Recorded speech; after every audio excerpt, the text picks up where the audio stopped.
할렐루야. 하나님께서 오늘 이 거룩한 성일에도 우리와 함께 하시고 또 우리 예배를 기뻐 받으시는 줄로 믿습니다. 간절한 소원 또 기도의 제목마다 하나님의 응답과 확신을 누리시기를 바랍니다. 하나님을 예배하는 저와 여러분에게 하나님의 은혜와 평강이 함께 하시기를 주님의 이름으로 축복합니다. 자, 오늘 말씀은 이제 피로 사신 교회라고 하는 제목으로 우리가 은혜를 나누기 원합니다. 자, 바울은 이제 이 3차 전도 여행을 마치고 예루살렘으로 향해 가는 길이었습니다. 그것은 성령께서 일전에 바울에게 말씀하신 바였고, 또 바울이 예수께 받은 그 사명, 땅끝 복음화 세계 선교의 그 사명을 끝까지 감당하려고 하는 그런 마음과 열정을 가지고 가는 길이었습니다. 가는데 발걸음이 떨어지지 않습니다. 그래서 밀레도라고 하는 곳에 머물면서 에베소 교회 장로들을 그곳에서 청했습니다. 그리고 그들을 불러서 마지막으로 에베소 교회에 부탁하는 그 고별 설교를 전하는 그런 내용이 오늘 본문의 말씀입니다. 바울이 에베소 교회 장로들에게 전한 이 고별 설교를 통해서 주님이 피로 사신 그 교회를 우리가 어떻게 섬겨야 하는지, 주님께서 그 교회를 어떻게 사랑하시는지, 또 선한 목자이신 예수님께서 보여주셨던 것처럼 또 바울이 친히 에베소 교회를 눈물과 기도로 또 섬겼던 그 마음을 전하는 그런 내용이 담겨져 있습니다. 자, 오늘 말씀을 통해서 정말 우리 주님의 피로 사신 이 교회를 우리가 어떻게 섬기고 헌신해야 하는지 그것을 살피며 자, 은혜를 나누겠습니다. 자, 첫 번째로 바울은 첫날부터 지금까지 자신이 진실하고 신실했다고 그렇게 고백하고 있습니다. 여러분, 이것이 우리가 교회를 대하는, 주님을 대하는 그런 올바른 태도인 줄로 믿습니다. 18절 말씀에 보시면 바울은 지난 3년 동안의 자신의 사역을 회고합니다. 그리고 내가 어떻게 사역을 했는지, 어떠한 태도로 교회를 섬겨왔고 또 여러분을 섬겼는지 그것은 여러분이 저의 증인입니다. 이렇게 말하고 있는 거예요. 여러분, 사실 듣는 사람 앞에서 여러분 제가 어떻게 살았는지 여러분이 아시잖아요. 이렇게 말하는 거예요. 이것은 사실 쉬운 일이 아닙니다. 우리가 어떤 이제 그 삶을 살았는지 우리의 말로서 사실 증명하는 것이 아니라 그 사람의 인격, 또 성품, 또 그 사람과 맺은 관계, 이런 것을 통해서 이제 드러나지 않겠습니까? 그러니까 내가 정말 어떻게 살았는지 여러분이 증인이지 않습니까? 그렇게 말할 때 맞습니다. 이렇게 하면 참 좋은데 말 잘했습니다. 똑바로 사셨습니까? 이렇게 말한다면 할 말이 없지 않겠습니까? 그런데 바울은 그가 증언하는 말뿐만 아니라 그의 삶과 인격과 그가 보여준 눈물과 헌신이 진실하고 신실했다라고 하는 사실을 이제 이 자신이 말하고 있는 것입니다. 여러분, 이것이 바로 그리스도인의 삶입니다. 우리는 말뿐인 사람들이 아닙니다. 말쟁이가 아닙니다. 우리는 말하는 대로 살고 또 사는 것을 말하는 그런 삶이 되어야 할 줄로 믿습니다. 물론 우리의 그런 삶을 통해서 우리가 다른 사람 앞에 진실함을 입증할 수 있습니다. 그리고 우리를 통해서 다른 사람들이 주님께로 돌아올 수가 있습니다. 우리의 말과 우리의 삶의 괴리가 크면 클수록 우리는 믿지 못할 사람들이 되어버리는 것이죠. 여러분은 어떻습니까? 또 여러분이 보시는 저는 어떻습니까? 정말 우리의 삶이 하나님 앞에 또 서로 앞에 어떠한지 잘 살펴보시기를 바랍니다. 19절 말씀에 보시면 바울은 모든 겸손, 또 눈물, 또 유대인의 관계로 인한 그런 시험을 참고서 잘 견뎌냈다고, 또 그것을 참고 섬겼다고 말씀하고 있습니다. 여러분, 우리가 주님의 일을 하는 데 있어서 그것은 그냥 편안하고 순탄한 길만은 아닌 것입니다. 때로는 우리가 우리 자신을 아주 한없이 낮춰야 할 때도 있습니다. 때로는 정말 눈물을 쏟아야 할 때도 있습니다. 그것이 강단에서 정말 무릎 꿇고 쏟는 눈물일 수도 있고, 또 정말 형제를 위해서 돌아오기를 기도하는, 회개하기를 기대하는 그런 기도의 눈물일 수도 있습니다. 또 사랑의 눈물일 수도 있습니다. 이러한 눈물을 정말 쏟으면서 바울은 살았던 것이죠. 그리고 뿐만 아니라 그의 삶에는 유대인의 관계도 있었습니다. 시험거리가 끊임없이 찾아왔다라고 하는 거예요.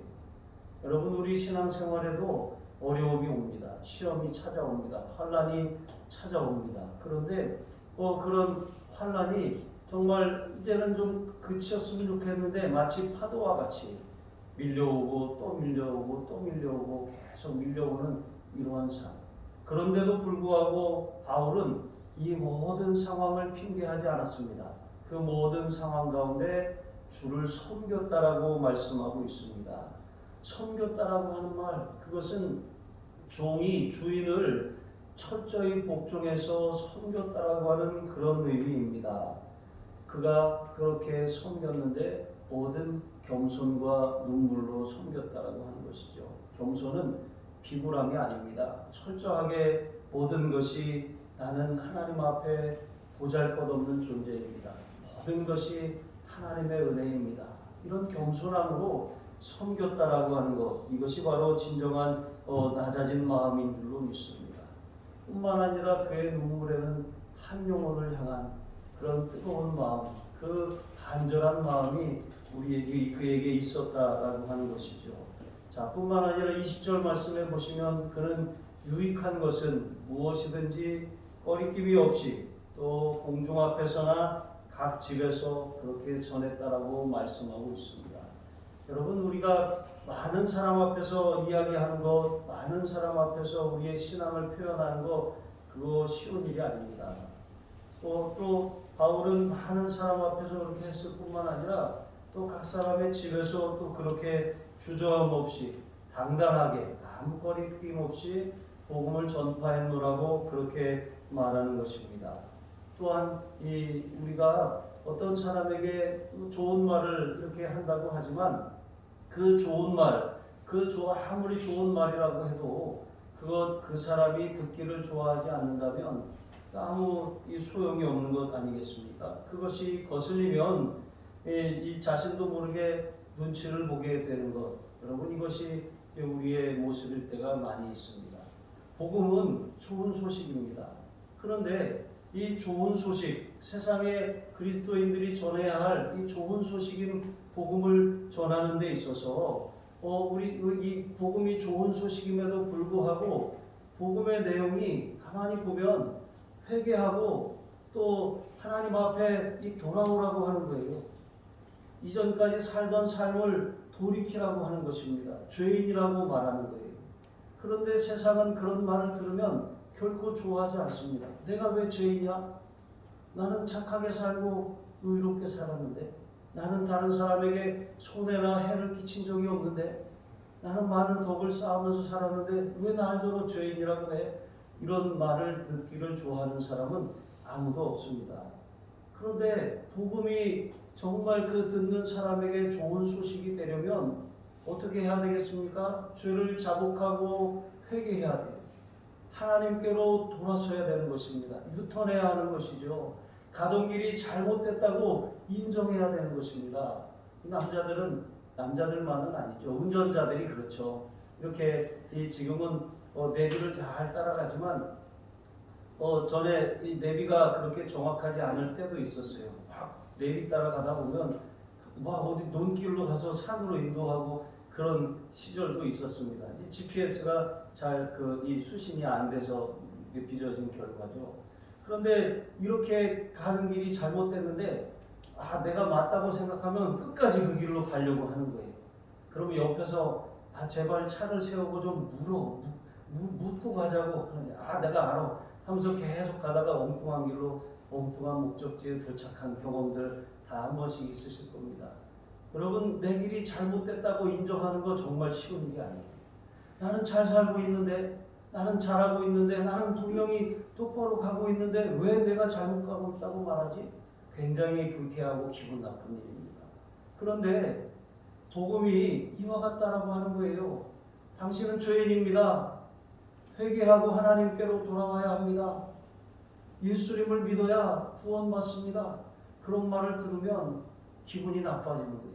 그럼에도 불구하고 그 말을 듣고 자기의 삶을 돌이킬 때 진정한 구원이 있는 것입니다. 그래야 복음이 좋은 소식이 되는 것이죠. 회개라고 하는 것은 이전까지 살아온 나의 삶이 잘못되었고 그것이 예수 그리스도 안에서 온전히 회복될 수 있다라고 하는 그런 믿음을 갖는 것.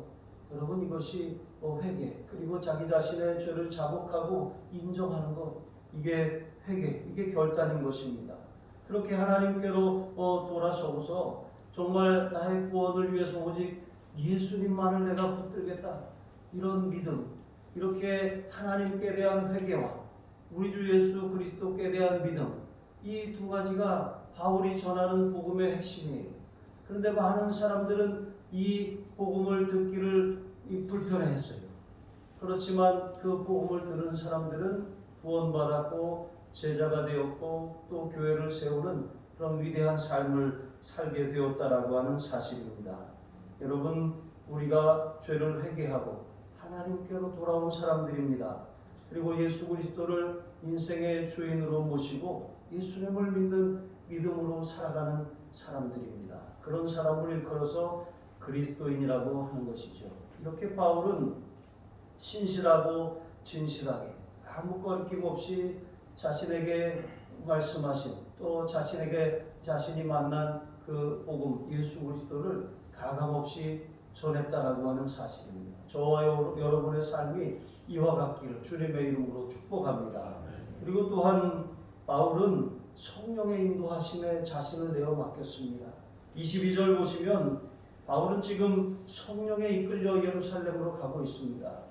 성령의 인도함을 받는 삶을 살았다는 거예요. 그냥 자기가 살고 싶은 대로 살고 내 마음대로, 내 뜻대로, 내 계획대로 사는 삶이 아니라 성령이 이끄는 삶. 여러분, 사명을 따라 살면 성령의 인도함을 받습니다. 그런데 사명이 아니라 자기가 하고 싶은 대로 살면 육신적인 생각을 따라 살아갈 수밖에 없는 것입니다.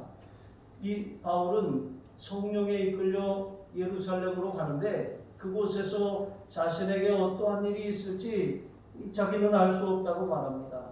그런데 정말 몰랐을까요? 23절에 보시면 바울은 성령께서 각 성에서 이미 여러 차례에 걸쳐서 말씀하셨어요. 결박과 환난, 큰 환난이 너를 기다리고 있다. 그렇게 말씀하셨습니다. 그러니까 성령께서 인도하셨을 뿐만 아니라 성령께서 예고를 하셨어요. 그리고 이렇게 하신 이유가 무엇입니까? 사명을 따라가는 길은 쉽지 않은 길이다. 환난이 기다리고 있는 길일 수도 있다. 하지만 힘을 내라. 사명을 끝까지 수행해라. 라고 말씀하시는 위로와 격려를 아끼지 않으신 것입니다. 이렇게 이 바울은 그 성령께서 주시는 그 감동에 이끌려서 예루살렘으로 가고자 했는데 사실 목적지가 예루살렘은 아니에요. 예루살렘에 가서 예루살렘을 통해서 다시 로마로 갔다가 로마 교회에 파송을 받아서 서바나 스페인으로 가서 이제 그 당시에는 땅끝이 바로 스페인이었습니다. 땅끝 복음화, 세계 선교의 사명, 주님의 지상 명령을 온전히 완수하고자 했던 것입니다. 여러분, 저와 여러분의 삶이 주신 사명을 감당하고 완수하는 삶이 되시기를 주님의 이름으로 축복합니다. 24절 말씀에 보니까 바울은 그가 가는 그 길, 심지어 그 길을 가는 데 있어서 그런 위협이 자기를 고난이 기다리고 있지만 자신의 생명조차도 조금 더 귀한 것으로 여기지 않는다고 그렇게 고백하고 있는 것입니다. 여러분, 이 바울의 명언 아니겠습니까? 우리의 삶에도 내가 달려갈 길과 주 예수께 받은 사명, 곧 하나님의 은혜의 복음 증거를 마치려 하면은 나의 생명을 조금 더 귀한 것으로 여기지 아니하노라. 여러분, 일사각오의 정신 아니겠습니까? 우리 예수 믿는 사람들의 가슴에는 이 표가 새겨져 있어야 되는 것이죠. 바울처럼 나의 달려갈 길이 있고 그 달려갈 길이 하나님이 나에게 주신 사명인데 그 사명을 마치고 완수하려 하면은 내 생명조차 귀한 것으로 여기지 않겠다라고 하는 그런 결단을 가지고 살아가는 삶. 여러분, 그것이 바로 우리 그리스도인들의 삶인 줄로 믿습니다. 그 사명의 그런 크기가 따로 있는 것이 아니에요.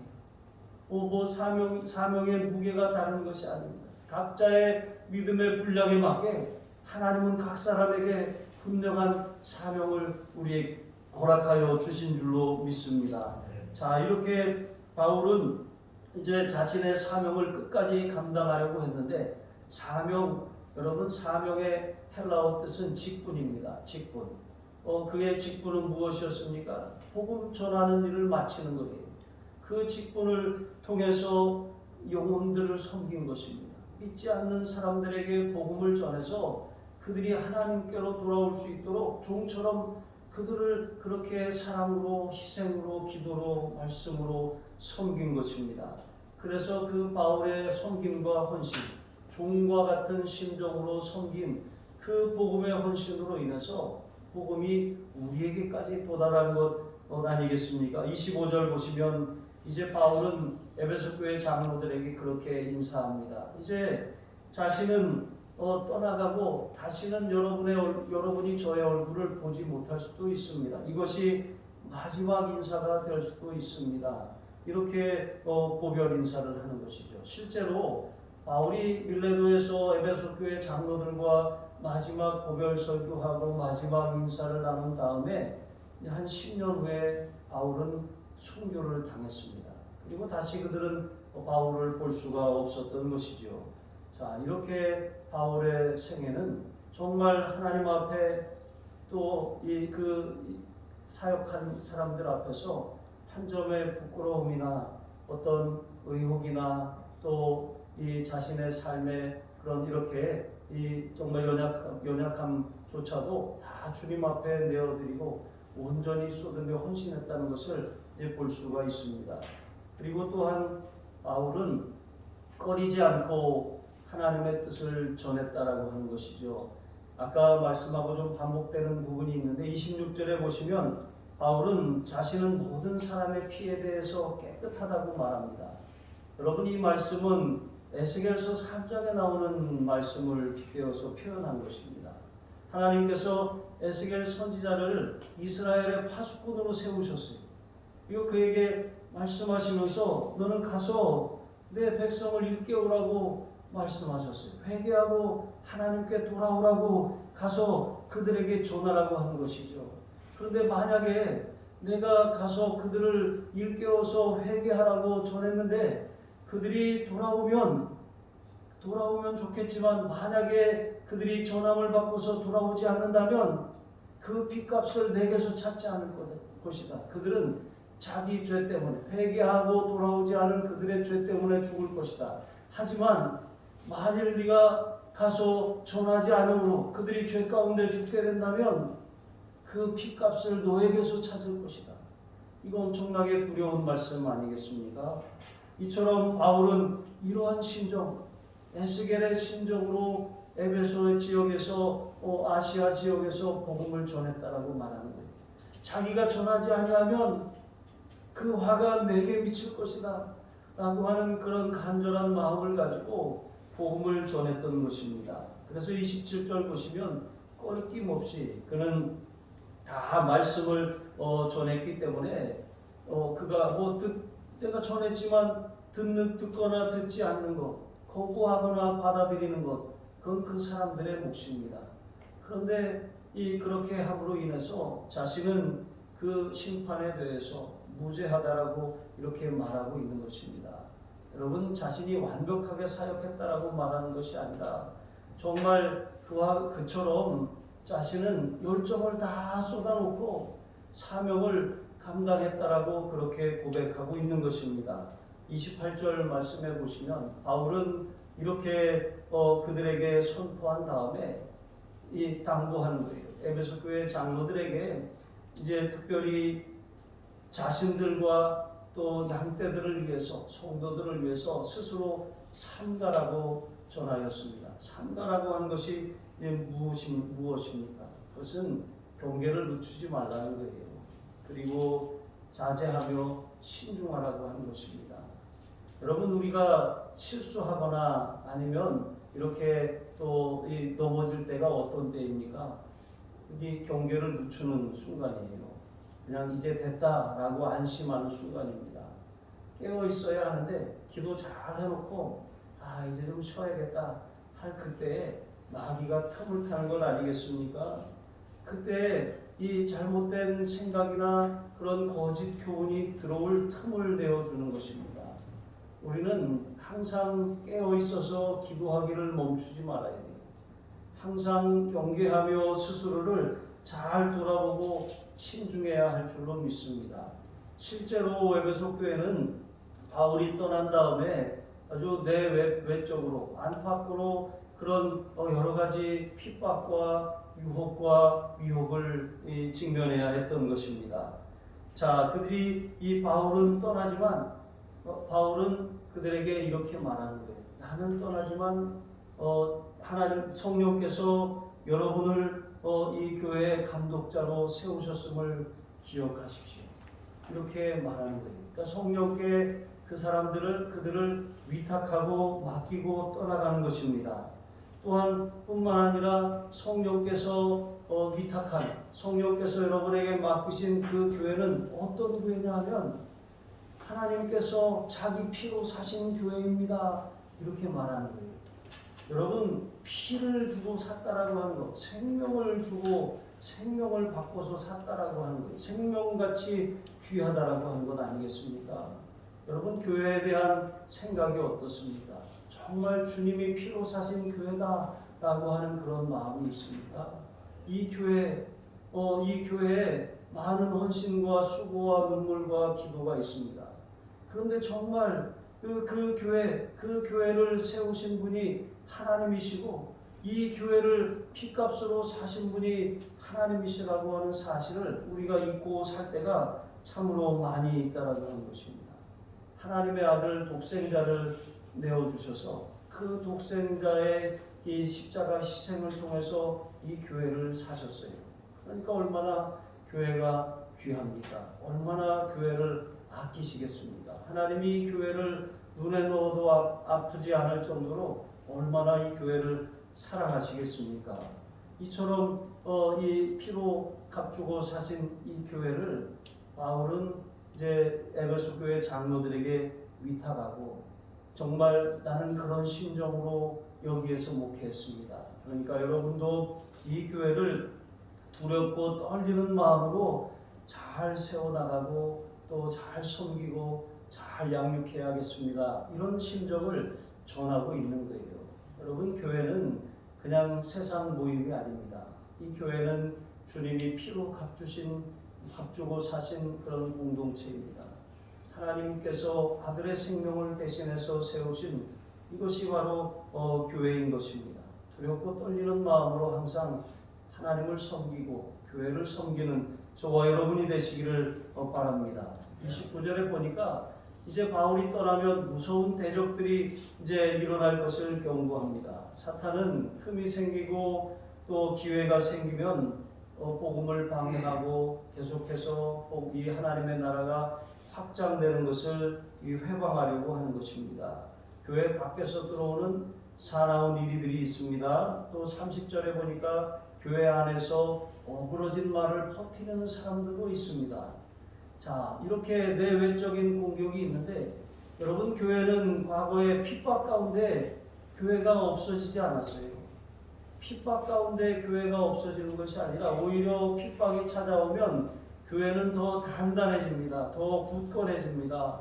오히려 더 신앙이 순수해지고 또 이렇게 부흥하게 되는 것이죠. 그런데 이상하게 교회 안에 들어온 그런 거짓 교훈, 이단 사설 이런 것들이 교회를 깨뜨려 놓고 교회를 위협하고 흔들어 놓는 것을 볼 수가 있습니다. 이들은 가만히 파고들어서 어그러진 말, 이제 어그러졌다라고 한 것은 삐뚤어진 말이에요. 왜곡하는 말이라고 하는 것이죠. 진리를 왜곡하는 것입니다. 이단은 다른 것이 이단이 아니라 한자로 다를 이자에다가 끝단 자를 쓰는데 끝이 다르다는 거예요.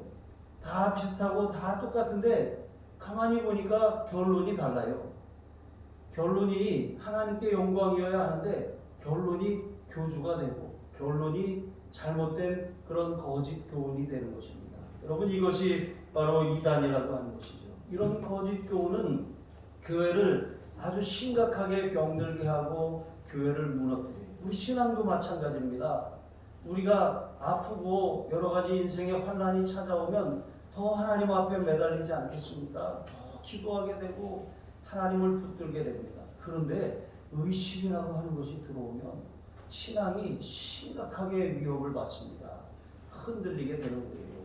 여러분, 마찬가지로 이 당시에 에베소 교회에도 이런 일들이 있었다는 거예요. 핍박이 있었지만 핍박이 오히려 교회를 단단하게 했습니다. 그런데 거짓 교훈이 들어오니까 교회가 흔들리기 시작하는 거예요. 타락하는 사람들, 신앙을 떠나는 사람들이 생겨나기 시작하는 것입니다. 31절 보시니까 바울은 이러한 이 안팎으로 찾아오는 위협으로 인해서 이제 교회를 이 보호하라고, 그것으로부터 보호하라고 이제 에베소 교회 장로들을 이제 권면하고 있는 것입니다. 그리고 자신이 어떻게 교회를 섬겼는지 밤낮 쉬지 않고 눈물로 각 사람을 훈계하던 것을 기억하라고 말했습니다. 내가 그렇게 보여줬던 것처럼 너희도 그렇게 이 서로를, 성도들을 돌보고 교회를 세워나가라고 말씀하고 있는 것입니다. 여러분, 모든 일에는 정말 그 사람의 어떤 열정과 에너지가 들어가야 되는 거예요. 그냥 대충 해서는 그것이 바로 설 수가 없는 것입니다. 신앙도 마찬가지, 교회도 마찬가지입니다. 그냥 저절로 서지 않습니다. 누군가는 와서 끊임없이 기도하고 끊임없이 복음이 전파되고 끊임없이 수고하고 돌보고 헌신하고 그렇게 섬기는 일이 계속해서 반복되어야 하는 것이죠. 이러한 일들을 통해서 교회가 그렇게 세워져 가는 거예요. 바울은 밤낮 쉬지 않고 일했다고 말했습니다. 3년이라고 하는 세월 동안 그가 교회를 돌봤지만 아마도 그에게 3년은 30년처럼 긴 시간들이었을 것입니다. 그만큼 그 열정의 엑기스를 다 쏟아놓은 이제 그런 시간들이었습니다. 32절, 그리고 그들을 향해 주와 및 그 은혜의 말씀에 부탁하노니 이렇게 말하고 있는 것입니다. 바울은 떠나요. 하지만 주님께 부탁한다고 말해요. 그리고 말씀에 부탁한다고 말하는 것입니다. 여러분, 우리의 신앙이 어떤 사람 때문에 우리가 지속할 수 있는 것은 아니에요. 처음에 교회 나올 때는 그런 사람이라고 하는 관계를 통해서 나와요.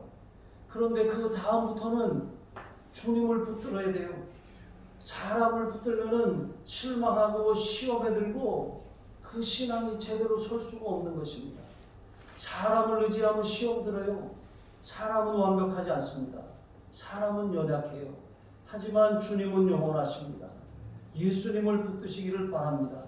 예수님을 의지하는 마음으로 신앙생활해야지 사람을 의지하고 사람에게 기대를 하면 여러분 언젠가는 넘어질 수밖에 없어요.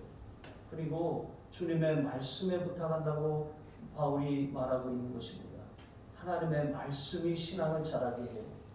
말씀을 읽고 묵상하고 듣고 암송하고 그 말씀을 가까이 해야 돼요. 말씀이 우리의 신앙의 집을 견고하게 지어져가게 만드는 것입니다. 말씀이 없으면 신앙생활을 5년을 하고 10년을 해도 제대로 자라지 않습니다. 여러분, 올해 성경 일독하시기 바랍니다. 그리고 큐티하지 않으시는 분들 큐티하시기 바랍니다. 지금 아동부에서도 이제 오늘 큐티책을 다 사갖고 다 나눠줬어요. 큐티하라고. 어린이 또 청소년들도 큐티하려고 이제 큐티 운동을 시작하려고 합니다. 하나님의 말씀이 일상을 젖게 만들려고 하는 거예요. 마치 하늘의 이슬처럼 정말 우리의 삶이 하나님의 말씀에 젖어들게 하려고 하는 것입니다.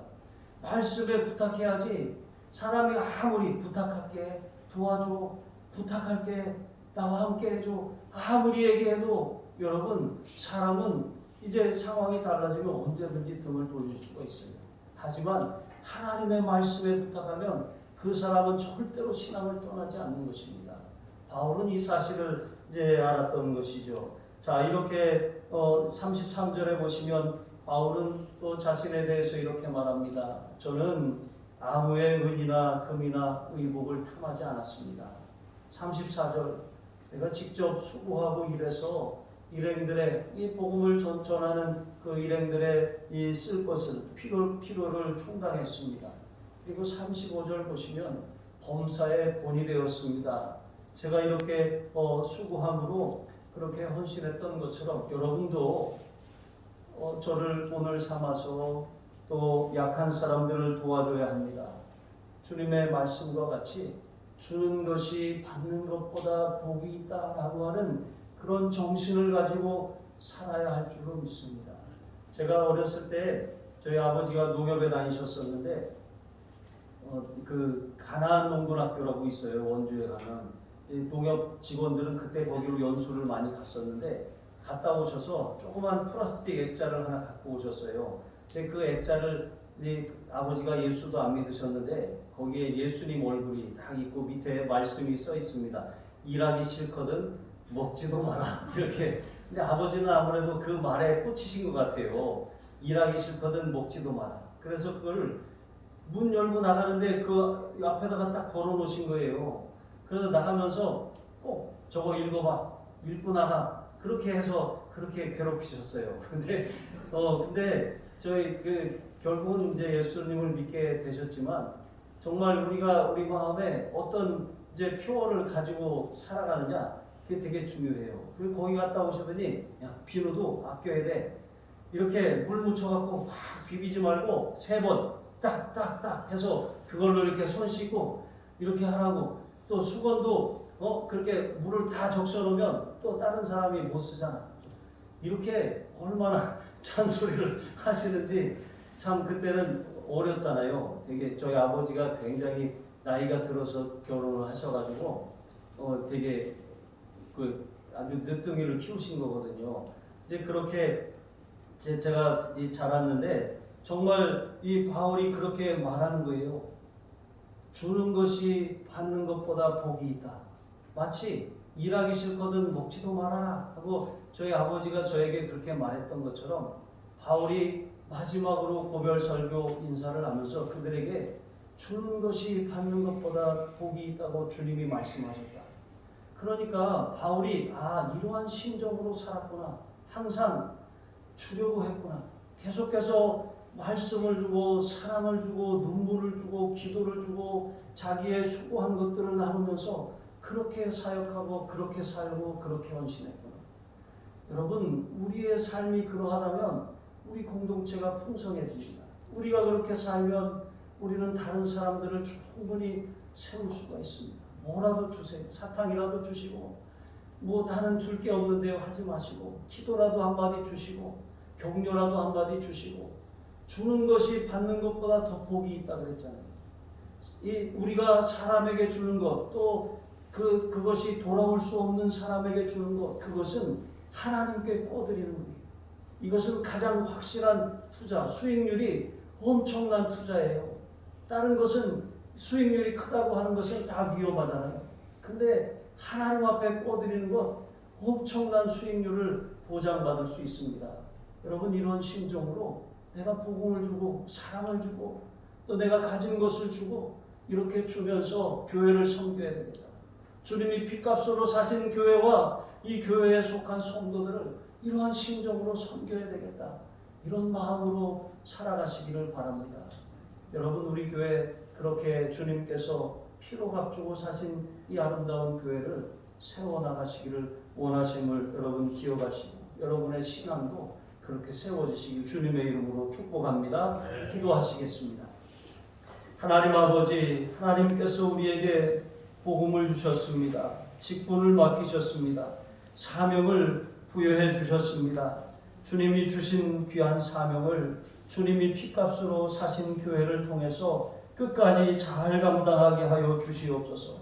예수님의 심장으로 우리 자신을 이 교회를 위해서 또 세상을 위해 내어줄 수 있는 그런 삶을 살게 하여 주시옵소서. 바울처럼 본이 되게 하여 주시고 생명조차도 아끼지 아니하는 주고 다 주다가 생명까지 내어줄 줄 아는 그런 삶을 살아가는 우리 모든 하늘 사랑 가족들이 되게 하여 주시옵소서. 감사하며 축복하며 예수님의 이름으로 기도합니다. 아멘.